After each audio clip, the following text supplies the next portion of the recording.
Hi everyone, I'm John C. Morley, the host of the JMOR Tech Talk Show and Inspirations for Your Life.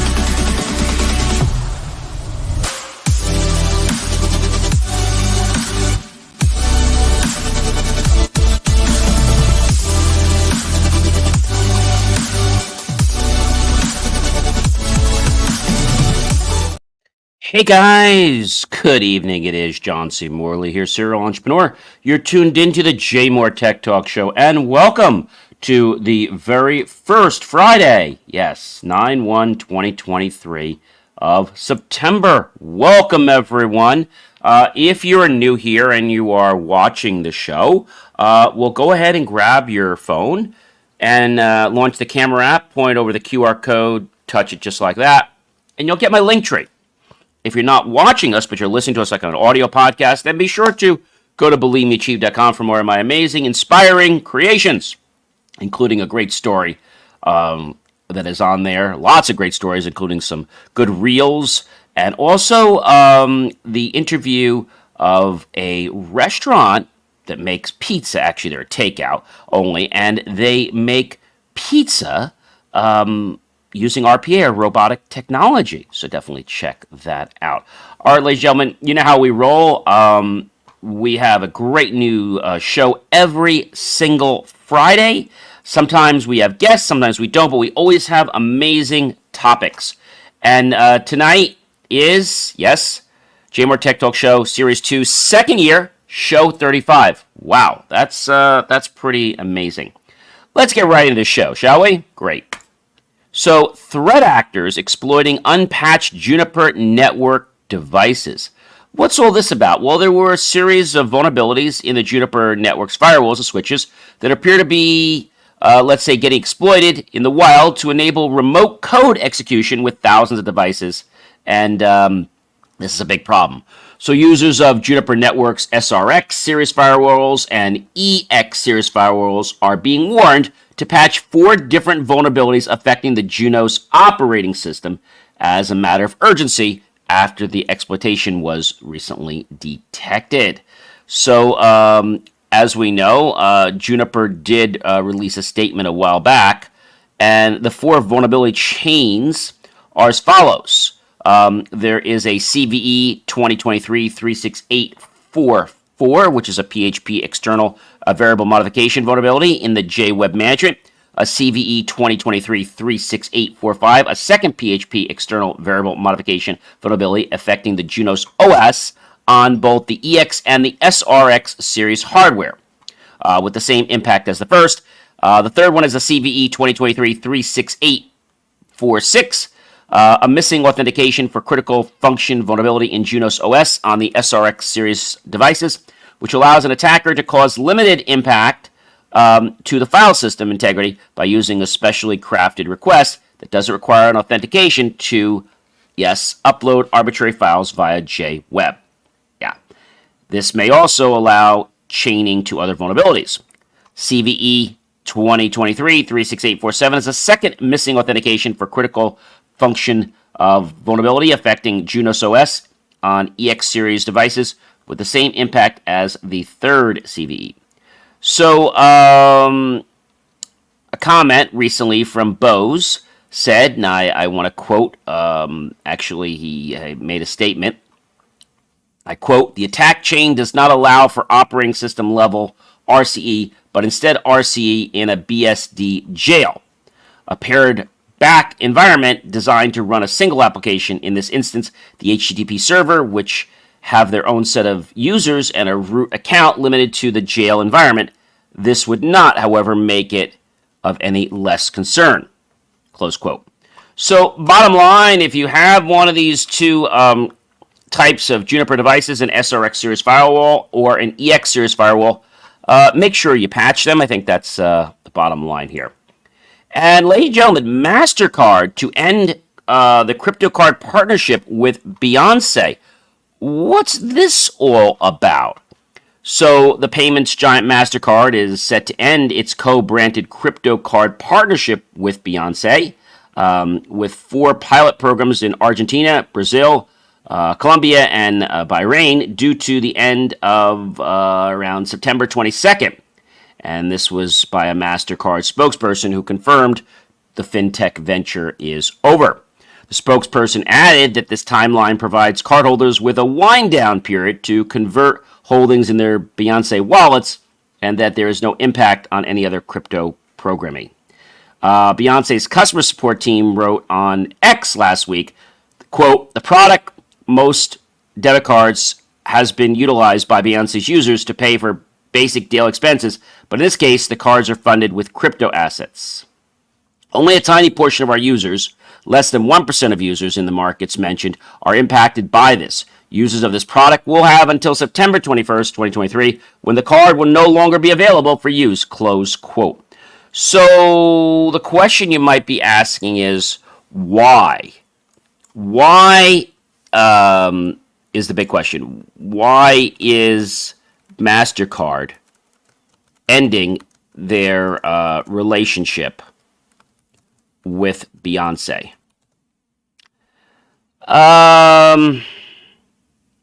Probably a lot of reasons. Again, it was a co-branded card partnership, and now Mastercard has taken another step in the journey, ending its partnership with Beyonce. I think it just had to do with what she was doing, what she was saying, and a lot of these banks, they are very reserved, and if you just step a little bit out of the line, well, they suddenly want to cancel your contract, or they suddenly want nothing to do with you. It's very interesting that this happened, but I can't say I'm surprised because we know how Beyonce is, and without going there, I feel something just went down the wrong pathway, and the bank card company said, okay, let's cut our losses and let's just be done with Beyonce. That's my personal thought there. So we'll have to see what happens, but we'll keep on the move with that. So recently, ladies and gentlemen, I did get a letter. But first of all, media watchdog Ofcom, latest victim of a mass attack of MOVEit. Now, I got a letter actually from one of my banks, and I'm going to read you the letter here. The letter says, we're writing to let you know about a recent global cybersecurity incident involving MOVEit, a file transfer tool owned by Progress Software. The software is used by government agencies, major financial firms, and thousands of companies around the world. This incident resulted in the potential exposure of customer information for any organization using MOVEit. Once we learned of this incident, we immediately installed required security patches and began an investigation to understand the potential exposure of our customers' data. Importantly, no information was obtained from the bank, its internal systems, and our systems were not at risk from the MOVEit incident. Our investigation did, however, determine that certain information at our external service providers was compromised, including some of your information. That information included your name, address, as well as your business checking, savings, and or money account numbers. While this data was exposed, rest assured no PINs, passwords, or other sensitive data was accessed. While we do not believe any changes to your account are necessary at this time, we felt it was important to provide you with the details around this incident and what we're doing to protect your data. We will continue to closely monitor your accounts for potential fraud activity. We partnered with this other company they mentioned, Sonic, a TransUnion company, to offer you their account credit and web monitoring services for your business for 1 year at no charge to you. Should you wish to take advantage of this offer, please scan the QR code above, visit sonticsmb.sontic.com / the name of the bank, and then they have the code. We're here to help. If you have any questions, give us a call. So I got that from my bank, and it hit other people as well. Like we said, media watchdog Ofcom. And so they haven't confirmed yet that it is a victim of a cyber attack by hackers linked to a notorious Russian ransomware group. They haven't confirmed that yet. Confidential data about some countries regulated by Ofcom, and personal information from 412 employees was downloaded during this mass hack. Ouch. A number of firms, including British Airways, the BBC, and Boots, have been affected by the software breach. Transport from London also told the BBC on Monday it had been affected. The mass hack breach software called MOVEit, which is designed to move sensitive files such as employee addresses or bank account details securely, and is used by companies around the world. Ofcom said it had swiftly alerted all affected companies that it regulates and referred the matter to the Data and Privacy Watchdog, the Information Commissioner's Office, ICO for short. So a limited amount of information about certain companies that they regulate. Some is confidential, along with personal data of 412 Ofcom employees, was downloaded during the attack, as per Ofcom. And it says, quote, "We took immediate action to prevent further use of MOVEit service and to implement the recommended security measures. We also swiftly alerted all affected Ofcom-regulated companies, and we continue to offer support and assistance to our colleagues." So the question is, what's going on? And so this hack that's been going on, the ransom demands, the hack is known as the supply chain attack, and it was first disclosed when U.S. company Progress Software said hackers had found a way to break into its MOVEit transfer tool. A security flaw was exploited by hackers to gain access to a number of companies. Some organizations that do not even use MOVEit are affected because of third-party arrangements. The BBC, for example, has had data from current and past employees stolen because Zealous, a company that the broadcaster uses to process the payroll, used MOVEit and fell victim. So this is a big issue, and I think it's great that like my bank and other banks, they're taking responsibility. So kudos to them for doing that. I think, we never can be too secure, and we always have to be vigilant and alert to what's going on. That is probably the biggest thing I could tell you. I mean, the fact that I got a letter was pretty cool. I want to share something else with you guys. Not related to this, but I do want to share it. And I have a special title for this, and I'm going to call it the Telecheck Scam. And you might be saying, John, well, what the heck is that? Hang on. So the Telecheck Scam, here's what happens, and I just want to alert everyone. So what they do is they send you a letter. Now, for most of you that don't know this, Telecheck actually changed their logo. Now it says powered by Fiserv and has like an orange logo, and it's not just this little, let's say this little like block like this. It's not just that anymore, okay? So the thing about it was I got this letter basically saying Telecheck electronic check acceptance service. Telecheck offers is located at blah, blah, blah. And then it says regarding your such and such account, doesn't matter. The date, and I pay this company by, electronic check. Said the amount, said the record ID, failed the transaction, and the bank number truncated, and it has some number, like some weird number. But this number, last 4 digits, was not any of my account numbers or credit card numbers. So I was kind of like, what's going on here? And so I logged into the account, and I saw the transaction, and I saw the amount of money. I said, oh, so maybe it didn't go through. And I look, and I'm like, well, wait a minute. It did go through because they shipped it, and I also see that it was taken out of my account. So I read on. It says, dear, my name. The above electronic payment transaction you authorized cannot be completed because your banking information was not correctly captured by the payment terminal at the point of sale. As a result, the payee's payment processor, Telecheck Services, LLC, Telecheck, cannot successfully complete the transaction at this time. Telecheck needs your assistance to correct this error in order to complete the transaction. Please call Telecheck at, and they give a number, but the number they give is linked to a scam. When you call the number, it says, hey, thank you for calling Telecheck. The other thing that was very interesting is I called them late at night. It was like 10, 11 o'clock at night. You know what happened? They answered the phone, but when I went through, they said they're closed. I said, well, telecheck's services never close for check verification. So that was a little bit of a flag, but it says, we regret any inconvenience this may have caused and appreciate your cooperation in completing your payment. So what they're asking me to do is to basically take a check and mail it to them, or to call them, no link, just to call them, and to basically reprocess the transaction. On the back, they have some garbage on there that they copy from Telecheck. How we protect consumer privacy during debt collection, yada, yada, yada, yada. And the other thing that's interesting is that, so Telecheck never uses a P.O. box. No. Telecheck does not use a P.O. box. If we were to Google Telecheck's address, okay, you would find out that it is not a P.O. box. Okay? It's actually Telecheck services are located at 5565 Glen Ridge Connector, Atlanta, Georgia, 30342-4756.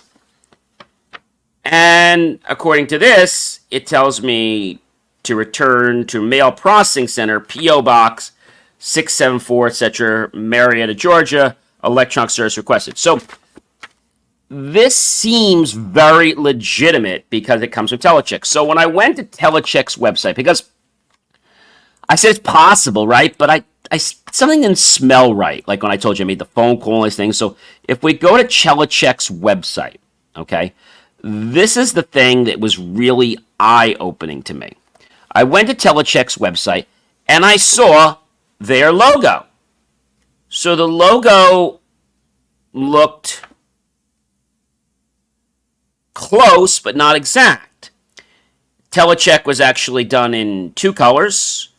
They had a little, like a check for, you know, how they did their check.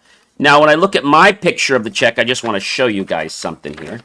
So my picture of the check, I'm not going to show you the whole thing, but just take a look if you would. On this particular thing, you can see right here, can you guys see that Telecheck doesn't look like a real check? If you go to Telecheck's website, it actually is a real check. So, you know, maybe that wasn't too clear, but then I also noticed it said Telecheck from Fiserv. So I called Telecheck, the real Telecheck, not this number. I went to Telecheck's website and I contacted Telecheck. Okay. And put in my bank information. Again, it was Telecheck's phone number. And I spoke to a representative, and she said, Mr. Morrow, there's nothing wrong with your account. I'm not sure what happened. I then informed them that there's a fraudster here. And so if you get a letter like this from Telecheck and saying, you know, you haven't paid this transaction, but the thing that was very odd about it is that the company that I purchased from, they had hacked them because they knew the amount of money, you know, it was a small amount of money, they knew the transaction amount, and they just made up that it didn't go through. That's just really bad. So I bring this to your attention because I want you to know that if you get one of these letters in the mail, okay, do not call this number. Call Telecheck. Now, I'm going to give you Telecheck's real phone number. All right, I'm going to give you their real phone number, and you can call them pretty much anytime you want. It's 1-800-366-2425. That's 1-800-366-2425. Now, when you look at the top of this electronic, let's say, correspondence of this letter they sent me, it says Telecheck offices located at, okay, and then it has the address, 1600 Terrell Mill Road, okay, Southeast. Now, Marietta, Georgia, 30067, fine. They never put in Southeast. So you might be saying, "Hey, John, that's doesn't make a big difference." Yes, it does, because it turns out there is a telecheck southeast, and if you put in northeast, okay, that address does not exist. But if you just put in 16 Terrell Mill Road and you don't put northeast in there at all, okay, it comes up with southeast. But the fact that somebody doesn't know that it should be southeast is one red flag. And the other thing is that my bank number was not correct. So when you get these letters, first of all, telecheck will never call you. You call them, usually if you can't get a check to go through, whatever. So here's what was interesting. This telecheck thing that they sent, originally they sent it to my merchant that I was buying from, and they said that my check didn't go through. So guess what they did? They put a hold on my account for a couple days until they realized that this was bogus. But you know how many people actually will go through and call this number and give their checking account information? Ouch, ouch, ouch, ouch. Or go to a website. So just be alert for this. I call this the telecheck scam fraud. All right.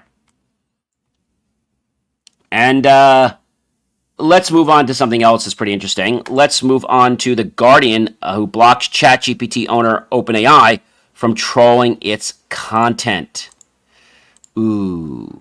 So The Guardian blocks ChatGPT owner OpenAI from trolling its content. And, this is interesting because a lot of people don't want to use or have their data used as training data. I mean, that's really what it's coming down to, ladies and gentlemen. If your data is used as training data, it could show up anywhere. And that could potentially be a problem, right? That could be a problem.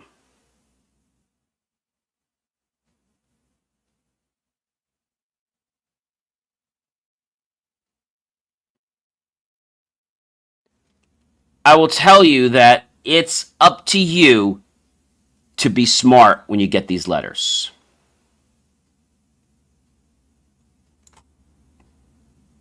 Okay? It's up to you.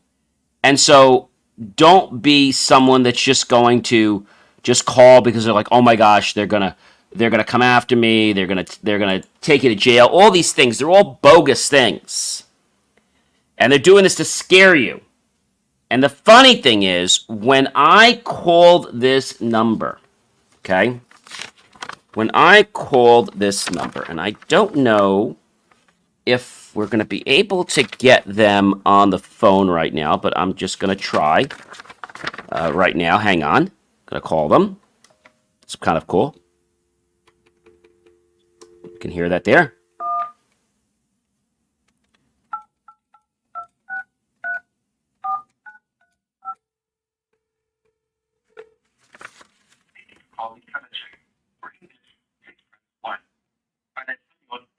So you press 1, okay?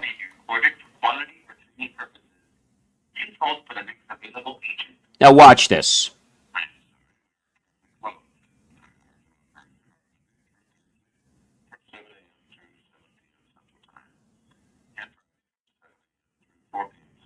So they're only open certain days and certain times. But get this, I'm going to call them back.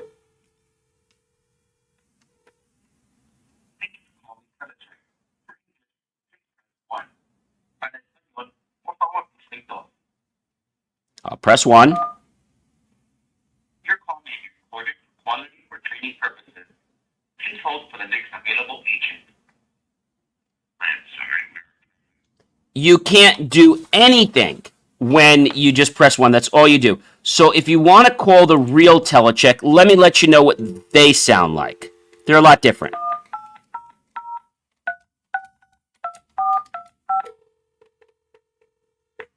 Thank you for calling Telecheck Services, Inc. To access your information, please have your routing and account number and a pen and paper available. You may also need to provide your driver's license or social security number. If you have internet access, visit our website, getassistance.telecheck.com. So that sounds a lot different than that little fraudster. Now, I'm still going to probably call these people back because I want to have some fun with them. And I want to get them shut down because I don't think these people should be operating. I mean, they're doing something illegal. And I feel bad whenever somebody has their identity stolen or if they have money stolen from them. So this is a real bad thing. Well, like I said, about this whole thing about the Guardian, they're doing it because they don't want to have their data become training data. And ladies and gentlemen, I don't know if you know this, but Microsoft retires, yes, Microsoft retires a few different products. One of the ones that they retire is on August 31st. I think it's called Kaizala, Kaizala. And so Kaizala was their pre-Teams software. Now they have Microsoft Teams. On September 1st, which is today, they are retiring Microsoft Azure Virtual Machine Classic. And then they just have the regular Microsoft Azure Virtual Machine. So no more Classic. It's just a different way that you access things. So it's got libraries built differently without getting too technical. And they're also discontinuing, as of today, Microsoft Scheduler for Microsoft 365. So that allows you to set up appointments and things like that and have somebody make requests when you send them an email. They're removing that. They're saying that in the future they may roll that back with something else, but they are discontinuing the scheduler for Microsoft 365. Very interesting. And so I think, there's a lot happening, and I believe that a lot more is going to happen. Like, for example, in February of 2023, February 10th, Visio services and SharePoint and Microsoft 365 will be discontinued. On March 31st, we actually had February 10th, which that already was discontinued, sorry. And then on March 31st, Microsoft Store for Business Education was discontinued. So it's important to understand the life cycle of software and how and why things are where they are at the current time. So what I like to do on JMOR Tech Talk is, besides bringing guests and besides, giving you great information, is also to make you aware of things that could potentially cause you to become hurt, incapacitate you in other ways, steal your personal information, personal health information, PI personal information, and make sure you're educated with what is out there. Like I just told you about this scam with Telecheck. I'm probably also going to bring it on my other show, which I have a daily show. I want to let as many people know about this scam because I think this is so serious about what's going on. All right, guys. So let's get on to another good topic. We have so many great topics here. Let's talk about this really neat topic that I think is starting to get a lot of people excited. And that's the innovative saliva-based glucose sensor to revolutionize diabetes monitoring. Wow, that's pretty cool. And so there is a new device that could potentially open doors for more convenient diabetes monitoring. They are currently working on a prototype sensor that measures glucose levels in the saliva. And this could eventually offer a simple, rapid, and painless way for people to monitor their diabetes. This is according to King Abdullah University of Science and Technology, which is KAUST, researchers behind the technology. Now, diabetes is a disease that occurs when the body cannot regulate its blood glucose levels. Raised glucose levels can lead to cardiovascular disease and other conditions. So it's vital that people understand and maintain their levels if they have diabetes. People with diabetes have traditionally monitored their glucose using other types of devices. And but they've not always been very comfortable. So let's talk a little bit about how this saliva system is going to work. So saliva as an alternative to blood testing. So it's a more convenient way to monitor glucose, and they do it through the saliva, and it's actually connected to the blood glucose levels. Now, it's important to know that glucose concentrations are much lower in saliva than in blood, which makes it difficult to measure accurately without sophisticated laboratory equipment. Now, the Kaus team has created a highly sensitive glucose detector on a thin film transistor, and these small, lightweight, and low-power devices could be suitable for mass production as inexpensive disposable sensors. So let's talk about how the device works. So there's a transistor that contains thin layers of semiconductors, indium oxide, and zinc oxide, topped with an enzyme glucose oxidase. When a sample of saliva is placed on the sensor, the specific enzyme oxidizes, I should say, and any glucose present to produce D-glucotonin and hydrogen peroxide. Electrical oxidation of the hydrogen peroxide and then producing electrons that even the semiconductor layers. So the changes happen by the current flowing through the semiconductors, and the size of this effect indicates the glucose concentration within the sample. Now, the research tested their device using human saliva samples that had different amounts of glucose added to them, and also analyzed saliva from volunteers who had fasted before taking the tests. And the levels of saliva may not correlate with blood glucose immediately after a meal. That's another important thing to know. So they found that the device correctly measured a wide range of glucose levels in less than 1 minute. Now, the sensors were not, let's say, put together with other molecules in the saliva, including sugar derivatives such as fructose and sucrose, although the sensitivity of the device declined over time, and it still offered good performance. So that means that this is going to be a device that's going to have pretty much a very short period before we have our mean time between failures. So it can't probably be used that much, and then it's going to have to be scrapped because it will give invalid information. That is pretty cool. That is really cool. And so when we think about innovation, we think about technology, we think about where things are going, we have to always start with a problem. And then once we have the problem and we know what we want to solve, then we can go from there. We can't just go and solve a problem because we think we know what we want to solve. We have to figure out what it is. Like with the glucose monitoring, we want to be able to detect glucose accurately. And it might be something like, we want to detect glucose accurately with 3 reads a day, and then we have to throw it out. Something like that. So I think that's kind of what we're shooting for. It's a benchmark. It's a benchmark that is designed to get people to feel comfortable with what they're doing. All right? That's what it's about, ladies and gentlemen. And AI is going to open up a lot of doors for us. We know this. It's going to give us potential to access more information very quickly. And not only that, ladies and gentlemen, it's going to have the potential to give us data that we can analyze. That's pretty cool. That is amazing.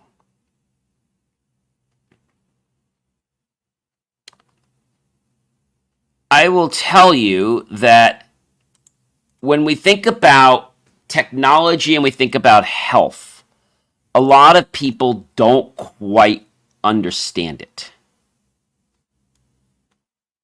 And you might say, John, what do you mean we don't understand it?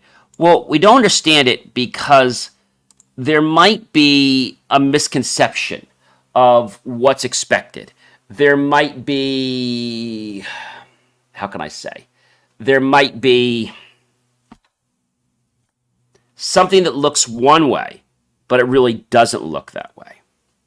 Now, tonight we've talked about some very, very interesting topics. We started talking now about the threats in the Juniper Network devices, which, by the way, are used in a lot of enterprise data centers. We talked about Mastercard ending the crypto card partnership with Beyonce. MOVEit, how major banks, probably not just my bank, but lots of banks out there, they use this MOVEit software.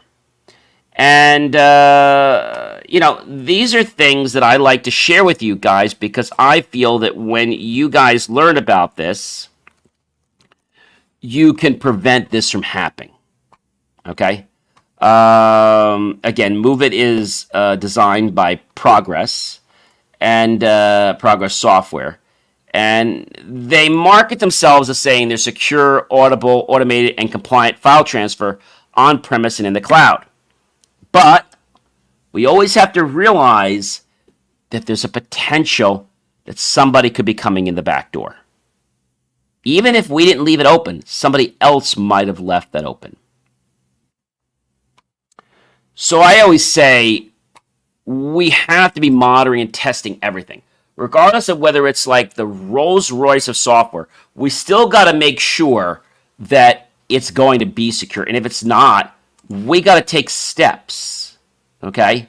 They have things like Sitefinity, they have native chat, and then they have the software called MOVEit. And so MOVEit has been around for a long time. Like I said, a lot of banks use MOVEit, a lot of accountants use MOVEit. But I think what a lot of people don't understand is that there's still issues. And these issues can happen with any company. The reason I'm going to say this to you is that if we don't have the diligence now to keep staying vigilant, staying on track, and making sure that our software is going to be secure, we have to keep testing our software. We have to keep testing our solutions. I always say don't trust, and you'll never be disappointed. So what do I mean by that? Well, you put something in, and even though you're trusting it's going to work, don't trust it. Go check it. Make sure it's doing what you say it's supposed to do. If it doesn't, then hey, figure out what's wrong. How many people do you think actually patch their Juniper switches? Not many. They figure, well, this is enterprise stuff, and we shouldn't need to do that. Yeah, I know. And so you think that everything is great, but it may not necessarily be great.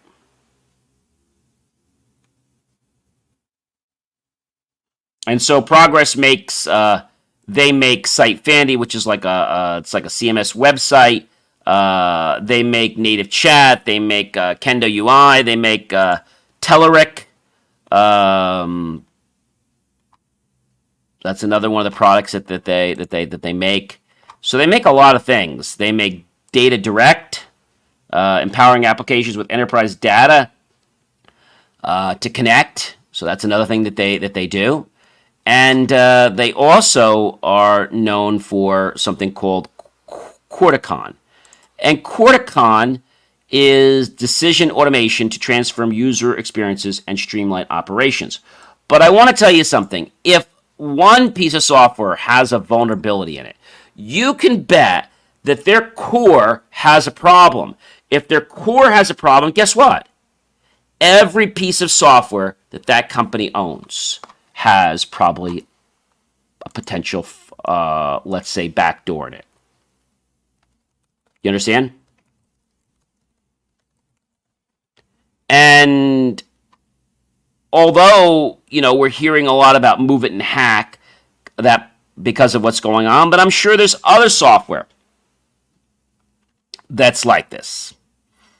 And in fact, I remember it was not too long ago. Actually, I think it was just back in August. There was a credit union member who sued Progress Software over the MOVEit hack. So Progress Software Corporation failed to protect the personal information of 1 million members of the Franklin Mint Federal Credit Union. And that was exposed in a cyber attack upon its MOVEit file transfer app. and a new proposed federal class action motion is in place.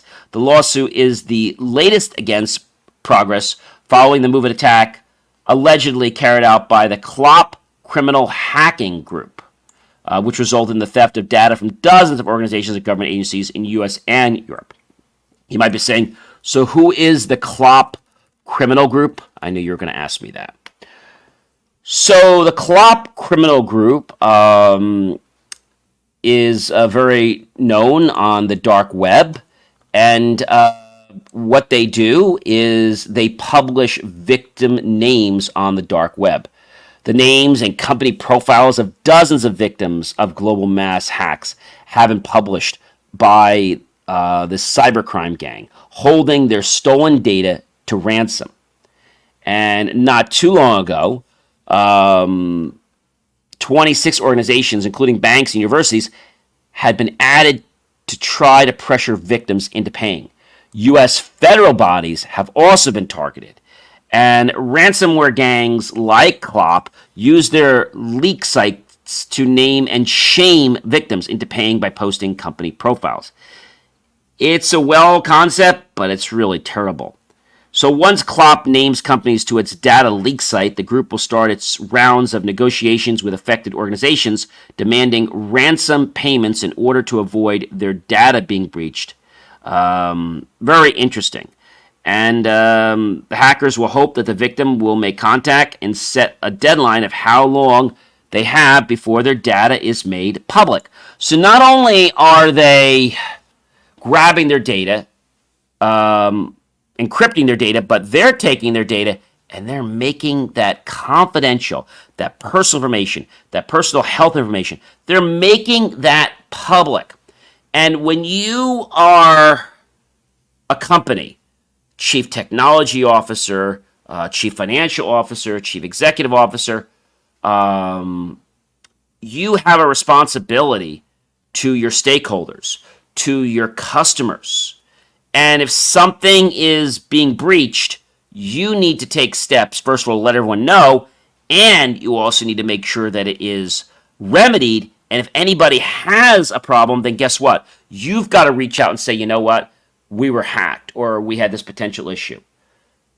And I feel that a lot of this hacking that we see going on, it's not just about money, ladies and gentlemen. They're doing it to be like, hey, you know, I'm the top guy in the gang. That's why they're doing it. And so I will say it's pretty interesting how that happens.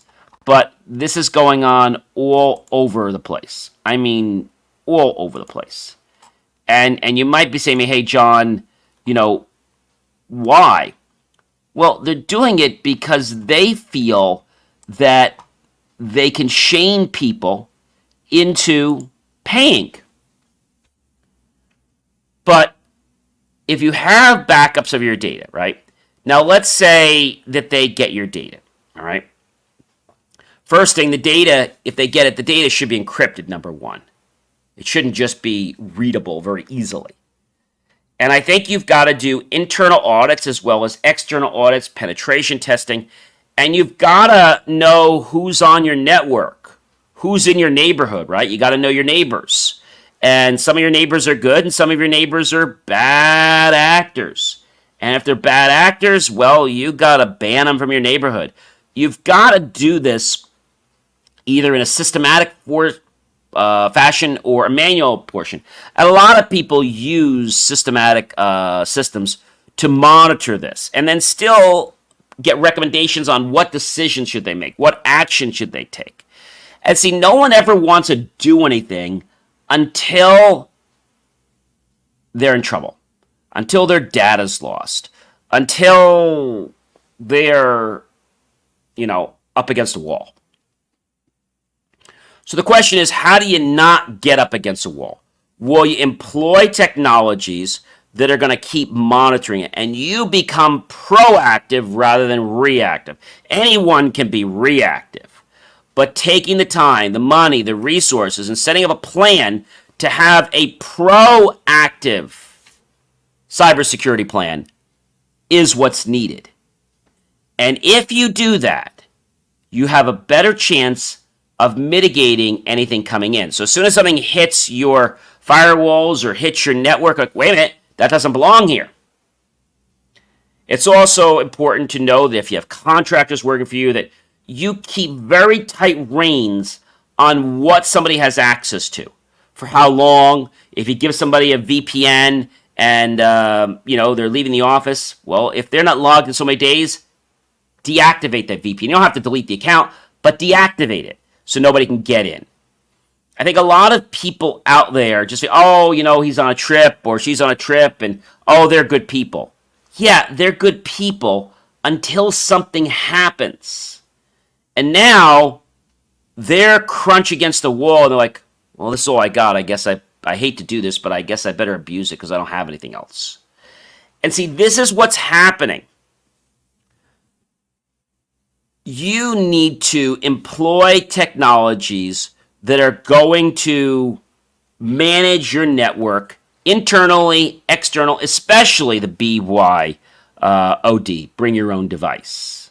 And when you have people working from home, are you monitoring what goes on there? If you've got a VPN on their system, are you putting software on there to make sure that their computer doesn't have any viruses? One of the things I do whenever we set up VPNs, I make sure that that system has enterprise antivirus, spyware, malware, ransomware protection on it because, hey, I don't need any other open ends, right? I don't need to build any hidden Trojan horses. You all remember the Trojan horse. Basically, the one group built this Trojan horse, and then they put the people inside. They saw this gift, they rolled it in, and at night, they suddenly came out of the Trojan horse, and they attacked the kingdom. Pretty amazing, right? Hey guys, I am John C. Morley, serial entrepreneur. I hope you will take a moment to go out to Believe, that is BELIEVE, meachieve.com. Go down to I think it's the fourth one, Genuine Food Reviews, and you're actually going to see there is something called Shorts, which you're going to want to check out. You're also going to want to check out our playlists beside the Shorts playlist. You're going to want to check out our full interview playlist. And I think that's something that is pretty amazing because we have an interview. GFR, courtesy of Orbital Media, one of the companies I own, tours Pizza HQ in Woodland Park, New Jersey, to discover how they're making their pizzas using RPA, robotic process automation technology, to not only produce something, but scale it. And remember what I said before, you can't scale anything or mass produce anything until you first know how to do it by hand. Then you got to figure out how to automate it. All right, guys, it's been amazing being with you. I hope you guys have a happy, healthy, safe, relaxing, and wonderful Labor Day weekend with you and your family and loved ones. And I'm going to catch you real soon. But in the meantime, check out all my other great content. There's so much out there that you're definitely going to want to see.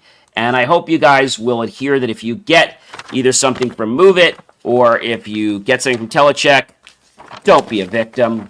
Don't give them any information. Call the real Telecheck.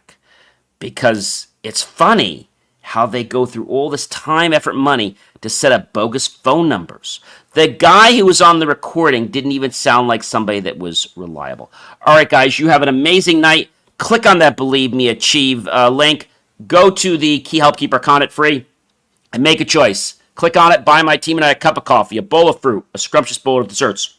Either way, we'll be grateful for those pennies and dollars. We'll invest into new hardware, new technology, new equipment, new software, even new facilities to give you the most jaw-dropping, motivational content to empower you to have an amazing life. So what are you waiting for, guys? Check out my content and start soaking up all this great knowledge, and I'll see you real soon. Be well, everyone.